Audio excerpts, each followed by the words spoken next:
მედიის თავისუფლების მაჩვენებელი ბოლო 25 წლის მინიმუმზეა. ასეთია ორგანიზაციის რეპორტიორები უსაზღვრებოდ ბოლო ანგარიშის შედეგები, რომელიც მსოფლიოს 180 ქვეყანასა და ტერიტორიას მოიცავს.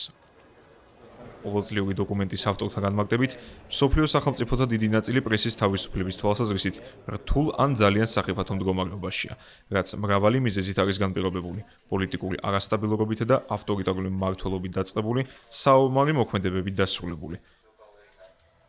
ანგარიშის თანახმად 2002 წელთან შედარებით, როდესაც დაიწყო მედიის თავისუფლების ხარისხის შეფასება, საფრთხის შემცველ კატეგორიაში მოხვდა ქვეყნების 13,7%. 23 წლის შემდეგ კი ეს მაჩვენებელი 52,2%-მდეა გაზრდილი. ამასთან იმ სახელმწიფოებში მცხოვრები მოსახლეობის წილი, სადაც მომაცემები დადებითად ფასდება, დროის ამ მონაკვეთში 20-დან 1%-მდე შემცირდა. ორგანიზაციის რეპორტიორები უსაზღვრებოდ თანახმად მიუხედავად იმისა, რომ წარმოდგენილ ინდექსში ევროკავშირის წევრი სახელმწიფოები ლიდერ პოზიციებს ინარჩუნებენ, ნაწილობრივ ეს არის 2025 წლის აგვისტოდან ამოქმედებული მედიის თავისუფლების შესახებ ევროპული კანონის დამსახურება. ამასთან დოკუმენტში აღნიშნულია, რომ ამ საკანონმდებლო რეგულაციას ზოგიერთი ქვეყანა, მაგალითად გერმანია, უუღურებელ ყოფს, რომლის ეროვნული უსაფრთხოების შესახებ კანონები არ შეესაბამება ჟურნალისტებისა და მათი წყაროების დასაცავად მიმართული რეგულაციების მოთხოვნებს. სრულმასშტაბიანი ომის მიუხედავად მეზობლებთან შედარებით უკეთესი მდგომარეობა აქვს უკრაინას, ხოლო ანგარიშის ავტორების თანახმად კიევთან მებრძოლ რუსეთს რეიტინგში 172 ადგილი უკავია.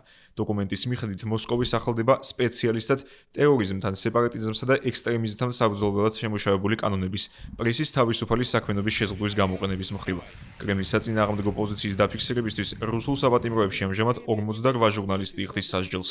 ანგარიშის ავტორთა ცნობით კატასტროფულად არის შეფასებული ვითარება ახლო აღმოსავლეთში, სადაც ისრაელსა და ტერორისტულ დაჯგუფება ჰამას შორის ომისას 220 პალესტინელი ჟურნალისტი დაიღუპა, მათგან არანაკლებ 70 სამსახურებრივი მოვალეობის შესრულებისას. ამავე დროს გასულ წლებთან შედარებით დადებითი დინამიკა აქვს სირიას, რომელმაც მაჩვენებელი 36 პოზიციით გაიუმჯობესა ბაშარ ალ-ასადის რეჟიმის დამხობის შემდეგ. მართალია სიის სათავემდე ქვეყანას დიდი გზა აქვს გასავლელი, თუმცა ანგარიშის ავტორები დამასკოს ძალისხმევას პოზიტიურს უწოდებენ.